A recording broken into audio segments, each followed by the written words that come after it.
Hello friends, स्वागत है आपका हमारे चैनल झारखंड स्टडी 99 पर। फ्रेंड, आज की इस वीडियो पर झारखंड जीके के महत्वपूर्ण एमसीक्यू टेस्ट को कवर करेंगे। और ये जो हमारा होगा फ्रेंड्स, झारखंड जीके होगा। और ये क्लास जो है आपके एक्साइज कांस्टेबल का एग्जाम हो या झारखंड चौकीदार का एग्जाम हो, उनके लिए इंपॉर्टेंट होने वाला है। क्योंकि फ्रेंड्स, अगर आप झारखंड की तैयारी कर रहे हैं तो झारखंड की किसी भी एग्जाम पर बैठेंगे आप, तो आपको जो है झारखंड जीके से सवाल पूछा जाएगा। और फ्रेंड्स, एक यहाँ पर सूचना ये भी है कि जो आप साहिबगंज जिला से हैं और अगर चौकीदार का वैकेंसी डाले हैं, अगर लास्ट में डाले हैं, यानी एक बार तो पहला आवेदन किया गया था, फिर दूसरा बार जो आवेदन किया गया है उसको जो है रद्द कर दिया गया है और फिर से जो है आपको आवेदन करना होगा। लेकिन इस बार जो आपको जो है पोस्टल ऑर्डर या आपको जो है बैंक द्वारा जो ड्राफ्ट है वो नहीं मतलब कटवाना पड़ेगा, आप पहले वाला से ही काम चला सकते हैं। तो सिर्फ आपको जो है आवेदन के साथ में जो है डॉक्यूमेंट को साहिबगंज जिला जो है डीसी साहब के पास जो है आपको भेज देना है। तो ये सूचना था। तो अगर आप चौकीदार का वैकेंसी नहीं डाले हैं या नए से डालना चाहते हैं तो आप डाल सकते हैं साहिबगंज जिला पर। आपका डेट जो है 7 से लेकर जो है 14 दिसंबर तक रखा गया है, तो आप इसके बीच में जो आवेदन कर दीजिएगा। और जो स्टूडेंट पहले डाले हैं तो उसे कुछ नहीं करना है। तो चलिए शुरू करते हैं आज की इस जीके के क्लास को। तो ये जीके आपके झारखंड चौकीदार के लिए इंपॉर्टेंट होने वाला है। पहला सवाल है कि हुंडू जलप्रपात राज्य के किस जिले में अवस्थित है? ऑप्शन ए हजारीबाग, रांची, दुमका या लातेहार। इसका राइट आंसर हो जाएगा ऑप्शन नंबर बी, रांची पर है। हुंडू जलप्रपात जो है रांची जिले पर अवस्थित है। और बात करें फ्रेंड्स अगर इसकी ऊंचाई की, क्योंकि एग्जाम पर जो ऊंचाई भी पूछ लिया जाता है, तो आपको ऊंचाई मीटर पर पूछ देगा या तो आपके फीट पर पूछ देगा। तो हुंडू जलप्रपात जो है रांची जिले पर, इसकी ऊंचाई कितनी है? तो 98 मीटर है। हुंडू जलप्रपात की ऊंचाई 98 मीटर है। और बात करें फ्रेंड्स अगर सर्वाधिक जलप्रपात की, तो सर्वाधिक जलप्रपात जो है रांची जिले पर ही है। इसीलिए जो है रांची को जो है झरनों का शहर भी कहा जाता है, यानी जलप्रपात का शहर बोले या झरनों का शहर बोले तो रांची को कहा जाता है। रांची सर्वाधिक साक्षरता दर वाला जिला भी रांची है और सर्वाधिक जनसंख्या भी जो है रांची जिले का है। और हमारी झारखंड की राजधानी भी रांची है। नेक्स्ट सवाल की ओर चलते हैं। हमारा नेक्स्ट सवाल है, भारत की अभ्रक राजधानी उपनाम से किसे जाना जाता है? तो यह बहुत ही इजी सवाल है फ्रेंड्स। और यह सवाल जो है अक्सर एग्जाम पर पूछा जाता है, यानी कई सारे एग्जाम पर जो है पूछा गया है कि भारत की अभ्रक राजधानी के उपनाम से किस जिला को जाना जाता है। तो इसका राइट आंसर है option number A, Koderma. Bharat की अभ्रक राजधानी के नाम से कोडरमा को जाना जाता है। और फ्रेंड्स एक सवाल अभ्रक से संबंधित यह पूछ लिया जाता है कि अभ्रक जो है, अभ्रक का सबसे शुद्ध क्वालिटी का अभ्रक क्या है, यानी सब मतलब कि सबसे शुद्ध क्वालिटी का अभ्रक क्या है? तो वो आपके हो जाएगा रूबी अभ्रक। आप याद रखिएगा, रूबी अभ्रक जो है सर्वाधिक अच्छा क्वालिटी का अभ्रक है। तो अभ्रक राजधानी के उपनाम से किसे जाना जाता है? कोडरमा को जाना जाता है। जमशेदपुर को किस उपनाम से जाना जाता है? तो खेल नगरी के उपनाम से जाना जाता है, खेल नगरी जमशेदपुर। और रांची को क्या कहा जाता है? तो सिटी ऑफ वाटरफॉल्स यानी झरनों का शहर कहा जाता है। नेक्स्ट सवाल की ओर चलते हैं। हमारा नेक्स्ट सवाल है, झारखंड में अंग्रेजों का प्रथम प्रवेश इनमें से किस क्षेत्र में हुआ था? यानी झारखंड पर जो है अंग्रेज आए हैं तो वह जो है कौन से क्षेत्र से झारखंड पर प्रवेश किए हैं? तो इसका राइट आंसर है ऑप्शन नंबर सी, सिंहभूम क्षेत्र पर। और बात करें फ्रेंड्स अगर पलामू का, यहाँ पर राजमहल का, तो राजमहल जो है प्रारंभ में जो है बंगाल की राजधानी कहाँ थी? तो यह राजमहल थी। प्रारंभ में जो है राजमहल बंगाल की राजधानी हुआ करती थी। नेक्स्ट सवाल की ओर चलते हैं। हमारा नेक्स्ट सवाल है, झारखंड राज्य के कुल भौगोलिक क्षेत्रफल के लगभग कितने प्रतिशत भाग पर कृषि कार्य किया जाना संभव है? तो इसका राइट आंसर हो जाएगा ऑप्शन नंबर बी, 38% भूभाग पर। 38% जो है भौगोलिक क्षेत्रफल जो है भाग पर जो है कृषि कार्य किया जाना संभव है। बात करें फ्रेंड्स अगर कृषि की, तो झारखंड पर जो है 3 प्रकार के कृषि प्रदेश में बांटा गया है। यानी झारखंड पर कुल कितने कृषि प्रदेश हैं? तो 3 कृषि प्रदेश हैं, आप ये भी याद रखिएगा। तो झारखंड में कितने कृषि प्रदेश है? 3 कृषि प्रदेश हैं, यानी कृषि के आधार पर जो है 3 भागों में बांटा गया है। और कितने प्रतिशत भाग पर कृषि कार्य किया जाना संभव है? तो 38% भाग पर जो है कृषि कार्य किया जाना संभव है। नेक्स्ट सवाल है, निम्न में से किस पर्व में साल वृक्ष की महत्वपूर्ण भूमिका होती है? यानी कौन सा पर्व है जिसमें साल वृक्ष को जो है साल वृक्ष की पूजा की जाती है या साल वृक्ष की महत्वपूर्ण भूमिका होती है? तो इसका राइट आंसर हो जाएगा सरहुल। सरहुल पर्व जो है इसमें जो है साल वृक्ष की पूजा की जाती है।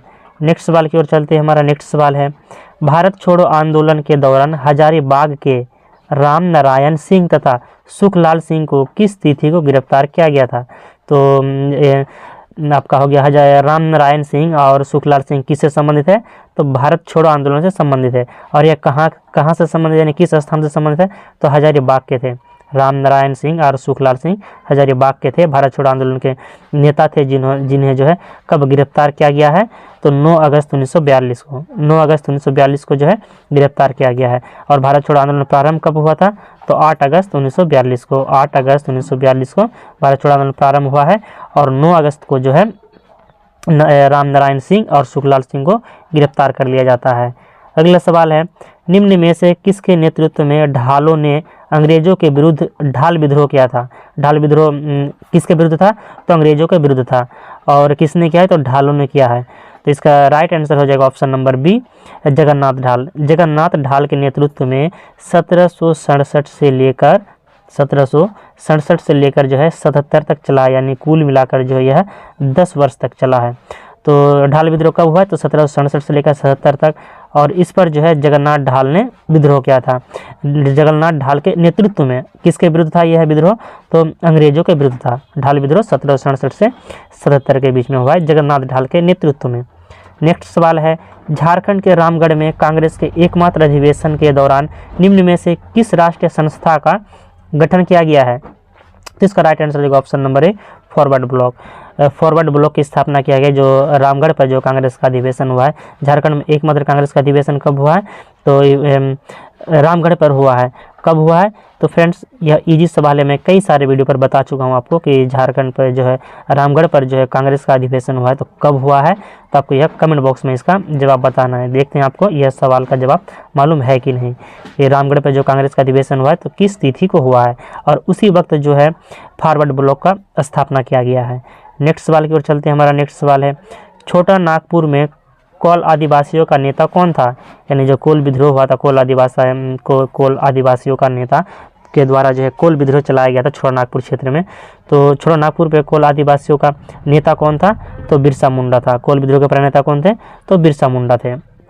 Option number A right answer है। किस क्षेत्र, अगर क्षेत्र की बात करेगा तो छोटा नागपुर क्षेत्र।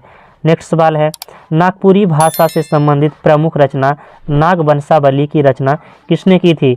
नागवंशावली किस भाषा से संबंधित है, नागपुरी भाषा से संबंधित है, और यह नागपुरी भाषा की प्रमुख रचना है नागवंशावली। नागवंशावली की रचना किसने की है, तो Beniram Mehta. Option number D right हो जाएगा। बेनीराम मेहता ने नागपुरी भाषा से संबंधित प्रमुख रचना नागवंशावली की रचना की है। सवाल ये भी पूछ सकता है एग्जाम पर कि नागपुरी भाषा से संबंधित प्रमुख रचना नागवंशावली की रचना बेनीराम मेहता ने कब की है, तो आपको ईस्वी भी याद रखना है, 1876 ईस्वी में। 1876 ईस्वी में इनकी रचना किया गया है। नेक्स्ट सवाल की ओर चलते हैं। हमारा नेक्स्ट सवाल है, सोन नदी इनमें से किसकी सहायक नदी है। यानी सोन नदी जो है किसकी सहायक नदी है, इसका राइट आंसर हो जाएगा ऑप्शन नंबर सी, गंगा नदी। गंगा की सहायक नदी है सोन नदी। और फ्रेंड्स एक नदी पूछ लिया जाता है, दामोदर नदी, जो झारखंड की सबसे लंबी नदी है दामोदर नदी, और झारखंड की सबसे प्रदूषित नदी भी है दामोदर नदी। तो दामोदर नदी की जो सहायक नदी क्या है, तो बराकर नदी। अब ये एग्जाम पर कई बार पूछा गया है। दामोदर की सहायक नदी क्या है, बराकर नदी। गंगा की सहायक नदी क्या है, तो सोन नदी। और एक पूछ लिया जाता है सवाल फ्रेंड्स, स्वर्ण रेखा नदी। स्वर्ण रेखा की सहायक नदी क्या है, तो कांची और करकरी।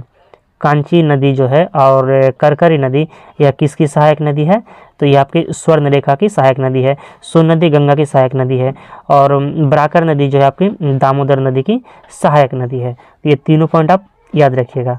नेक्स्ट सवाल की ओर चलते हैं। हमारा नेक्स्ट सवाल है, निम्न में से कौन मांझी परगना शासन में गांव के प्रहरी के रूप में कार्य करता है।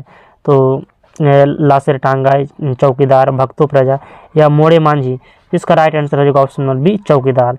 कौन मांझी परगना शासन में गांव के प्रहरी के रूप में कार्य करता है, तो चौकीदार जो है गांव में प्रहरी के रूप में कार्य करता है। और अगर हम लोग भी चौकीदार बन जाएगा, आप भी चौकीदार बन जाइएगा, तो जो है आपको भी यह प्रहरी का कार्य करना पड़ेगा। तो जैसे कि मैं फ्रेंड्स पहले बता चुका हूं, साहिबगंज जिला का चौकीदार का जो एग्ज़ाम होने वाला था, लेकिन वो जो किसी कारणवश जो है डेट को आगे बढ़ा दिया गया और फिर से जो है आवेदन करने के लिए कहा गया है। तो आप देख लीजिएगा नोटिफिकेशन को, इसका वीडियो भी मैं बना दिया हूं, और अपने टेलीग्राम चैनल झारखंड स्टडी 99 पर जो है इसका PDF भी जो है शेयर कर दिया हूं। तब हमारे टेलीग्राम से जुड़ जाइएगा। इसका जो लिंक है टेलीग्राम का, मैं अपने वीडियो को डिस्क्रिप्शन पे डाल दूंगा, आप वहां से जो है टेलीग्राम से जुड़ जाइएगा। वहां पर मैं जो न्यू अपडेट आया है साहिबगंज जिला चौकीदार का, उसका PDF जो है अपलोड कर दिया हूँ। तो यहाँ पर हो गया, आपका आंसर क्या हो गया कि मांझी परगना शासन में गांव के प्रहरी के रूप में कौन कार्य करता है, तो चौकीदार प्रहरी का कार्य करता है। नेक्स्ट सवाल की ओर चलते हैं। हमारा नेक्स्ट सवाल है, छोटा नागपुर काश्तकारी अधिनियम के तहत जोत का तात्पर्य क्या है? छोटा नागपुर काश्तकारी अधिनियम जिसे CNT भी कहा जाता है। तो CNT एक्ट कब लागू हुआ है? तो 1908 ईस्वी में। CNT 1908 ईस्वी में। तो छोटा नागपुर काश्तकारी अधिनियम के तहत जोत का तात्पर्य क्या है? इसका राइट आंसर हो जाएगा ऑप्शन नंबर ए, जमींदार द्वारा धारित भूमि। जमींदार द्वारा धारित भूमि को जो है क्या कहा जाएगा? तो जोत कहा जाएगा। नेक्स्ट सवाल है, झारखंड राज्य प्रदूषण नियंत्रण बोर्ड की स्थापना किस वर्ष की गई थी? तो इसका राइट आंसर हो जाएगा ऑप्शन नंबर ए, 2001 ईस्वी में।